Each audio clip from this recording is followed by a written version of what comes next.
नमस्कार, आप देख रहे हैं मशाल न्यूज, जन जन की आवाज, आफ्ताब इरफान के साथ। भारतीय जनता पार्टी की ओर से हर विधानसभा क्षेत्र में आयोजित की जा रही जन आक्रोश सभा के क्रम में सिरोही शिवगंज विधानसभा क्षेत्र की सभा जावाल कस्बे में रखी गई। इसमें मुख्य वक्ता के रूप में केंद्रीय जल शक्ति मंत्री गजेंद्र सिंह शेखावत पहुंचे और उन्होंने अपने 45 मिनट के लंबे उद्बोधन में केंद्र सरकार की उपलब्धियां का गुणगान किया। उसके बाद राज्य सरकार की कमियों को भी उजागर किया। साथ ही उन्होंने पेपर लीक मामले को भी उठाया। स्थानीय विधायक का नाम लिए बगैर उनके सोने और उनके सलाहकार होने की बात भी बताई। अंत में वे भाजपा के पुराने तर्ज पर हिंदुत्व पर लौट आए और उन्होंने करौली, जोधपुर, भीलवाड़ा जैसे दंगों का जिक्र कर उसमें तुष्टीकरण का आरोप राज्य सरकार पर लगाया। याद रहे, जावाल के इसी स्टेज पे पूर्व मुख्यमंत्री ने पूर्व चुनावों से पूर्व नर्मदा नहर का वादा किया था और इसी मंच से आज जल शक्ति मंत्री ने माही का पानी लाना और शिवगंज जवाई नदी पुनर्भरण को सिरोही जिले के लिए दोहरा पानी देने की वादा किया।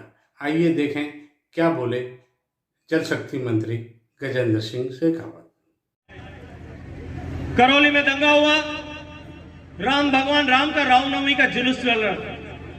भगवान रामनवमी के जुलूस पर आप सब ने देखा होगा सोशल मीडिया में किस तरह से बोतलों में पेट्रोल भर करके आग बाल जला करके फेंका गया, किस तरह से धार्मिक स्थान की छत पर से पत्थर फेंके गए। लेकिन तुष्टीकरण की पराकाष्ठा ये थी कि जहां पत्थर फेंके गए, जिन लोगों ने पत्थर फेंके, जिन लोगों ने पेट्रोल बम फेंके, उनके खिलाफ जांच में तुष्टीकरण हुआ, भेदभाव हुआ, उनको जांच में संरक्षण दिया। गिरफ्तारी में भी भेदभाव हुआ। गिरफ्तारी के बाद में जब चालान पेश किया तो चालान पेश करने में भी भेदभाव हुआ और वापस जमानत होने देने के बीच में भी भेदभाव किया। उसका परिणाम हुआ कि उसके बाद भीलवाड़ा में 2 बार दंगे हुए, अपने जोधपुर में दंगा हुआ। जोधपुर में दंगा हुआ ईद के पहले दिन, ईद के दिन दंगा हुआ। दंगाइयों ने लोगों के घरों में पेट्रोल बम फेंके, लोगों के घरों में पत्थर फेंके, चलते रास्ते लोगों के पीठ में चाकू भोंके, घरों में हमला किया। और जब हिंदू युवक बाहर निकल करके अपने घर को बचाने के लिए बाहर निकल करके, अपने बहू बेटियों की इज्जत को बचाने के लिए बाहर निकल करके और चौकीदारी कर रहे थे, तो उनके ऊपर मुकदमा दर्ज कर कि हमने 10 उनके पकड़े तो 10 आपके भी पकड़ने पड़ेंगे। मैंने पूछा भाई हमारी गलती क्या है, तो कि ये बाहर निकल करके हनुमान चालीसा पढ़ रहे थे। जिस राजस्थान में हनुमान चालीसा पढ़ने के ऊपर अगर मुकदमा दर्ज होता है तो युवाओं हनुमान की शक्ति को जागृत करके इस राजस्थान की जनता का, इस राजस्थान से कांग्रेस की सरकार को हनुमान जी ने जिस तरह से पहाड़ उखाड़ा था उस तरह से उखाड़ करके अब की बार समुद्र में फेंक करके आए। राजस्थान में जिस तरह के हालात उसके कारण से बने, उसके कारण से कन्हैयालाल टेलर का सिर धड़ से काट करके अलग कर दिया। क्या गलती थी उस कन्हैयालाल? उसकी दुकान पर जिस तरह से आकर के धमकियां दी जा रही थी, क्योंकि धमकियां देने वाले एक मजहब विशेष के लोग थे और सरकार का संरक्षण और तुष्टीकरण उस मजहब के लोगों के साथ में था। 2 बार जाकर के पुलिस में लिखित में रिपोर्ट लिखाई। रिपोर्ट लिखाने के बाद में पुलिस ने उसी से माफी मंगवाई। माफी मंगवाने के बाद में उसी से जो है अपनी दुकान के बाहर सीसीटीवी कैमरे लगाए। 8 दिन दुकान बंद रखी। गरीब आदमी ने देखा पेट कैसे भरूंगा, बच्चों का दुकान खोली। फिर धमकी मिली, पुलिस थाने में जाकर के धमकी के बाद शिकायत दर्ज करा के आया। आखिर में उसका कन्हैयालाल का सिर धड़ से अलग कर दिया। अगर केवल एक कन्हैयालाल मरा होता, केवल एक कन्हैयालाल का धड़ सिर से अलग किया गया होता मित्रों, तो शायद राजस्थान की जनता के मन में उतना आक्रोश न होता। लेकिन अभी नकल की कारण से व्यतीत होकर के एक कन्हैयालाल ने सोशल मीडिया पर अपने आप को फेसबुक पर लाइव करके और अपने पिताजी से माफी मांगते हुए जहर खा करके आत्महत्या कर। एक कन्हैयालाल किसान दौसा जिले का जो ऋण के कर्जे में दबा था, उसकी जमीन नीलाम हो रही थी। अपने बुजुर्गों की जमीन को नीलाम होता देख करके उसने फेसबुक पर लाइव आकर के आत्महत्या कर ली।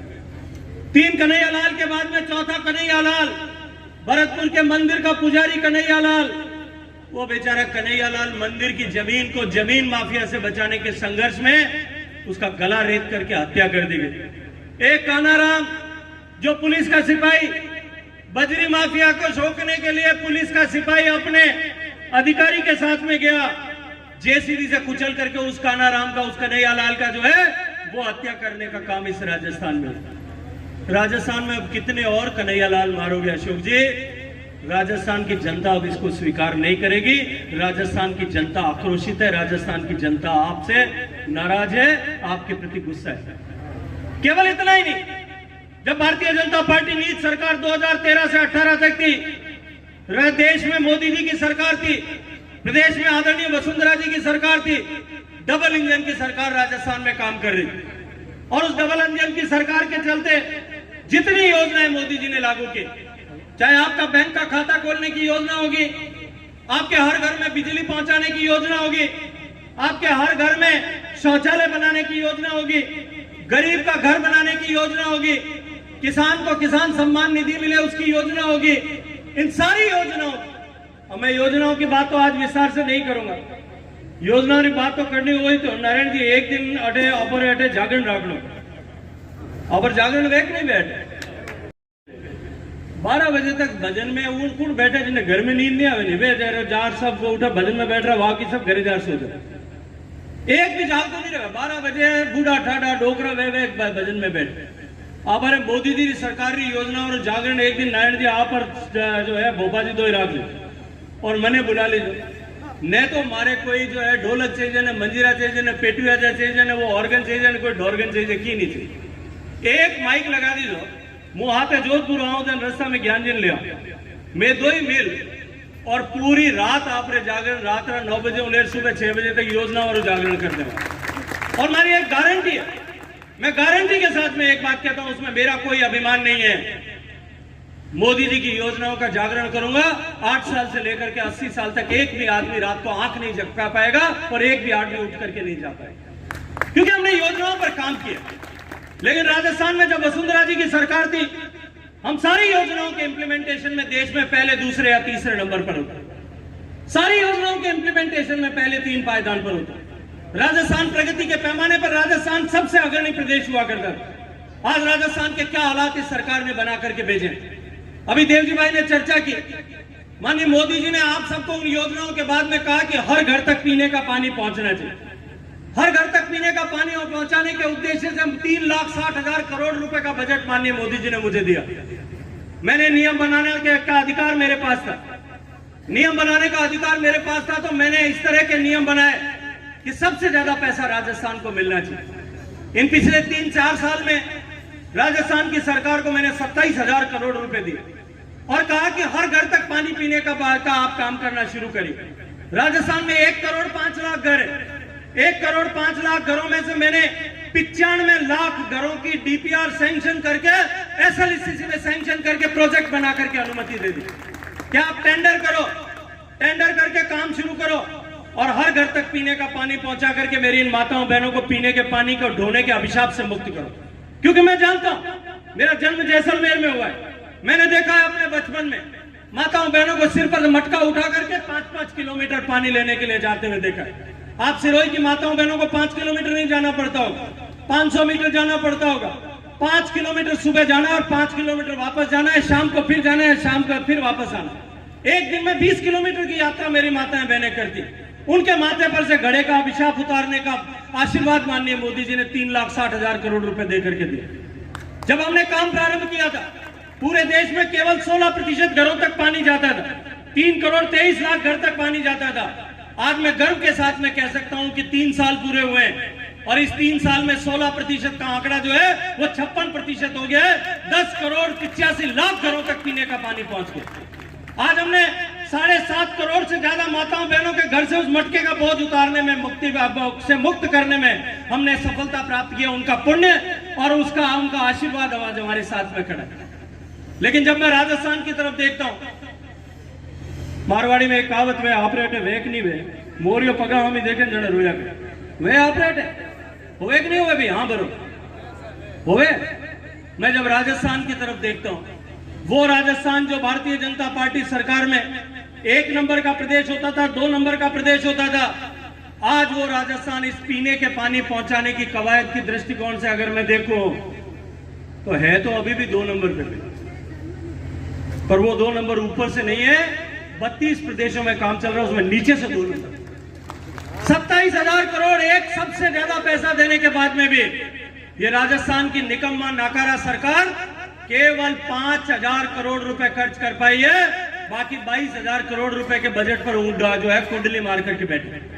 मैंने इनसे कहा तुम 27,000 करोड़ खर्च कर दो, मैं राजस्थान की माताओं बहनों के माथे पर से मटके का बोझ उतारना चाहता हूं। मोदी जी का मुझे आशीर्वाद है, मैं 27,000 खर्च कर दो, मैं 27,000 करोड़ और देने के लिए तैयार हूं, लेकिन ये खर्च भी नहीं कर पा रहे क्योंकि इनके ठेकेदार जब तक इनको चांदी नहीं देते, ठेकेदार जब तक इनको मलाई नहीं देते, कमीशन नहीं देते। और इसलिए आपको कह रहा हूं कि ये जो फोटो लगी हुई है सामने दाढ़ी वाले की, जब यहां आए तो उससे पूछना कि तुम इतना काम कर रहे थे कि काम करते करते सो गए थे, उनसे पूछना कि तुमको पैसा दे दिया उसके बाद में भी सिरोही जिले के ये हालात क्यों है। मैंने एक चीज समझ में नहीं आवे, सलाहकार कोई ने बनावे तो कोई समझदार आदमी ने बनावे कि कोई फेल आदमी ने बनावे। आप कहते कितना साल ओढ़को, मैं वहां जद ओढ़कू जब मैं कॉलेज में हाथे पढ़ता, मारे हाथे ही पढ़ता, एक दिन पूछे मिले थे ना, हम 4 पूछ ली तो मैं मंच पर नहीं बता सकता। मैं उनको तब से जानता, जो आदमी मुख्यमंत्री का सलाहकार बनाओ, जहां देश में मैंने कहा 40% काम हो गया, पिछले 3 साल में 40% प्रगति हो गई है। राजस्थान में आज 22-23% प्रगति हुई है। 12% पर राजस्थान होता था, 22% भी नहीं है, 12% घर तक पानी पहुंचता था। 1 करोड़ 5 लाख में से केवल 12 लाख घरों में पानी पहुंचता था। आज 3 साल बाद में कुल मिलाकर के वो आंकड़ा जो है वो लगभग 26-27 लाख के आसपास में पहुंचा। 15% 16% काम हुआ। और सिरोही में अगर मैं देखूं तो सिरोही में कुल मिलाकर के 1,88,000 घर है। जिस दिन काम शुरू किया था देवजी भाई, जिस दिन राजस्थान की सरकार ने माननीय मोदी जी के जल जीवन मिशन का काम शुरू किया था, उस दिन राजस्थान में 43,000, सिरोही में 43,000 घर में पानी जाता। 1,88,000 में से 43,000 घर में उस दिन भी पानी जाता था।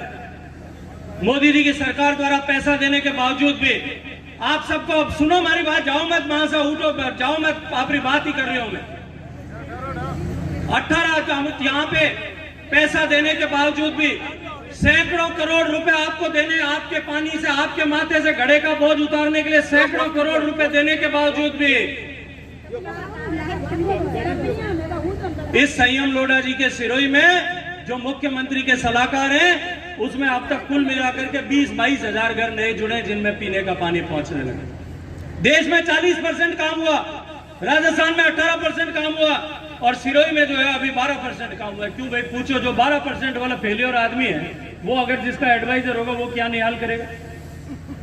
राजस्थान में सबसे पिछड़े हुए प्रदेश जिलों में से अगर कोई इस काम की प्रगति में है तो वो सिरोही है। लेकिन एक बात का भरोसा दिलाता हूं मां साहब को, मोदी जी ने वादा किया है 2024 तक का, 2024 के अंत तक हम हर घर तक पीने का पानी पहुंचाएंगे। ये वादा हमारे नरेंद्र मोदी जी का है।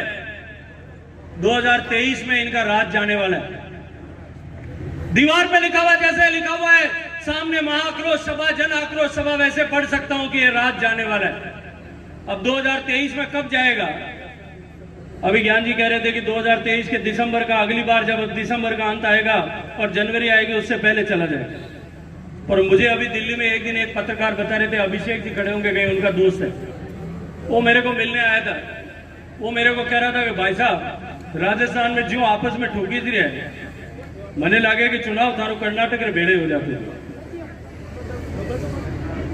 जिस तरह का आक्रोश है मुझे लगता है, और जिस तरह की परिस्थितियां और हालात बनी हुई है, दिसंबर 2023 तक भी इंतजार नहीं करना पड़ेगा, ऐसा मुझे पत्रकार बता रहा। लेकिन एक बात जिम्मेदारी के साथ में कह सकता हूं, भारतीय जनता पार्टी की सरकार बनेगी, हर घर तक पीने का पानी पहुंचाने का जो सपना है वो जो तय समय किया उस समय तक पूरा करेंगे। हर घर तक पीने का पानी पहुंचाएंगे, पहुंचाने में किसी भी तरह की कोई कोर कसर नहीं रखेंगे। आपके घर से, आपके सर से मटके का बोझ उतारने का लक्ष्य, संकल्प नरेंद्र मोदी का है 2024 तक।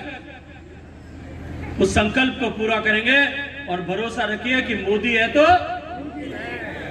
तो मैं अपनी बात को बहुत लंबा नहीं करना चाहता, लेकिन आप सब लोगों से एक निवेदन करना चाहता हूं। इस सिरोही में जब मैं सुबह पहुंचा, सिरोही से लेकर के रास्ते में 3 जगह रुका और यहां आप सब लोगों के बीच में जावाल में आया। सिरोही में पहुंचा था शिवगंज में, जोधपुर से रवाना होकर के शिवगंज में जब सड़क पर पहली बार मेरे को माननीय जिला अध्यक्ष जी ने रिसीव किया, इन्होंने स्वागत किया, तब पहला पर्चा पकड़ाया था। और तब से लेकर के जितने भारतीय जनता पार्टी के नेता मिले, देवजी भाई तो मुझे दिल्ली में पकड़ाते ही रहते हैं, बाकी सब लोगों ने भी जो है एक पर्चा पकड़ा है कि राजस्थान में जो जवाई पुनर्भरण का पानी है उसमें सिरोही के हिस्से को बढ़ा करके 1000 MCFT से 2000 करना है। करना है कि नहीं करना है? करना है कि नहीं करना है? ये करने की ताकत जो है वो भारत सरकार के पास नहीं होती, वो राज्य की सरकार के पास होती है। ये निकम्मा सरकार नहीं करेगी। मैं आपको भरोसे के साथ में कहता हूं कि भारतीय जनता पार्टी की सरकार आप पूरी ताकत के साथ में बनाना, सिरोही के साथ में अन्याय नहीं होने देंगे। सिरोही के न्याय को न्याय मिलेगा, सिरोही को सिरोही के हिस्से का पानी मिलेगा। जो माई का पानी लाने की बात है, गुजरात सरकार से हम निरंतर बात कर रहे हैं और वो गुजरात सरकार के साथ में हमारी वार्ता जो है वो अब निर्णायक मोड़ पर पहुंच गई है। मैं आपको भरोसे के साथ में कहना चाहता हूं, थोड़े से दिन और इंतजार करिए। जो पीढ़ियों से हम सपना देख रहे हैं कि माई में हमारे हिस्से का पानी हमको मिलना चाहिए, वो सपना भी आपका साकार होगा और साकार होकर के रहेगा। नरेंद्र मोदी जी ने जिस तरह से हमें नर्मदा का पानी दिया, राजस्थान का कोई हक नहीं था, लेकिन फिर भी नरेंद्र मोदी जी का अभिनंदन करना चाहता हूं कि उन्होंने 0.5 MA पानी नर्मदा का हमको दिया। लाखों हेक्टेयर के जमीन जो है राजस्थान की आज सिंचित हो रही है, हजार लाखों घरों को पीने का पानी मिल रहा है। 32 नाले की बात अभी आदरणीय देव जी ने की, 32 नाले की चर्चा की कि किस तरह से 32 नाले के काम को बीच में रोका गया, क्योंकि इनको पता था कि अगर 32 नाला पूरा हो गया तो उसका श्रेय और आशीर्वाद आदरणीय वसुंधरा जी और भारतीय जनता पार्टी और भारतीय जनता पार्टी के नेताओं को मिल जाएगा।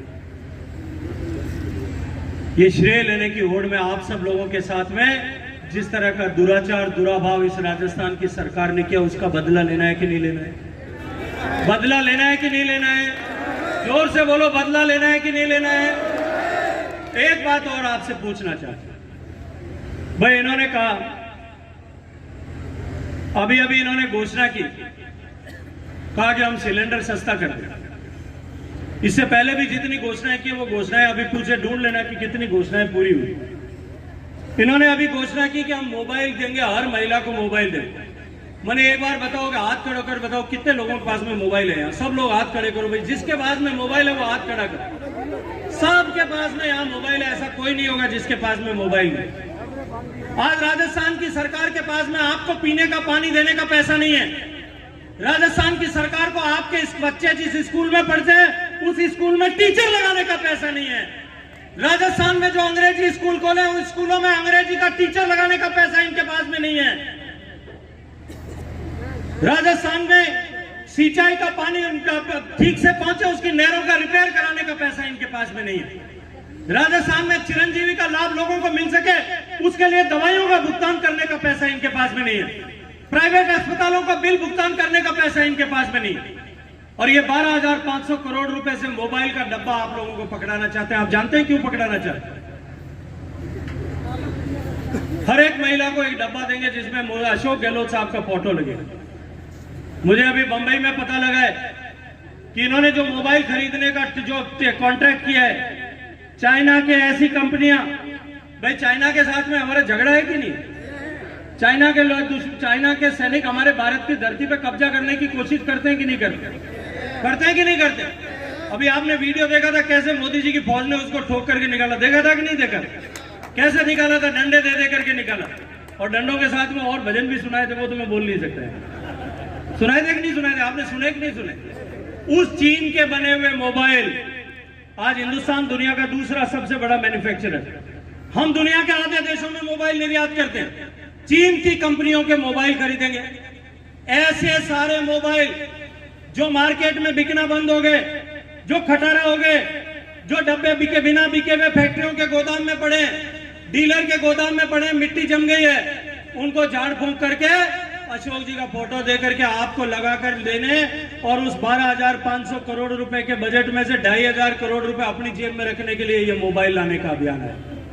अब मैं आपसे पूछना चाहता हूं कि आपको मोबाइल चाहिए कि आपके स्कूल में बच्चों को पढ़ाने के लिए मास्टर चाहिए? जोर से बोलो, आपको मोबाइल चाहिए या बच्चों को पढ़ाने के लिए मास्टर चाहिए? आपके बच्चे बाहर खुले में बैठ को पढ़ने को मजबूर है, कक्षा का कमरा नहीं है। आपके बच्चे के लिए आपको स्कूल में कमरा चाहिए या मोबाइल चाहिए? आपके खेत में पानी रात को आता नहीं है, बिजली रात को आती नहीं है, रात को खेत में पानत करने के लिए जाता है, कभी सुअर मारता है, कभी भालू मारता है। आपको दिन में बिजली चाहिए या मोबाइल का डब्बा चाहिए? आपको दिन में बिजली चाहिए या मोबाइल का डब्बा चाहिए? अगर आपको राजस्थान के सम्मान को वापस लौटाना है, राजस्थान की गरिमा को वापस स्थापित करना है, राजस्थान में वापस लॉ एंड ऑर्डर को साफ ठीक करना है, राजस्थान में इन नकल माफिया के कंधे में गले में फांसी का फंदा डालना है, राजस्थान में इन माफियाओं के कंध को जिस तरह से योगी जी ने उनके घर पे बुलडोजर चलाया, उनके बुलडोजर चलाना है कि नहीं चलाना है? अगर चलाना है तो एक ही जवाब है कि इस आक्रोश को एकत्रित करिए। आज इस सभा से ये समाप्ति नहीं होनी चाहिए, ये शुरुआत होनी चाहिए।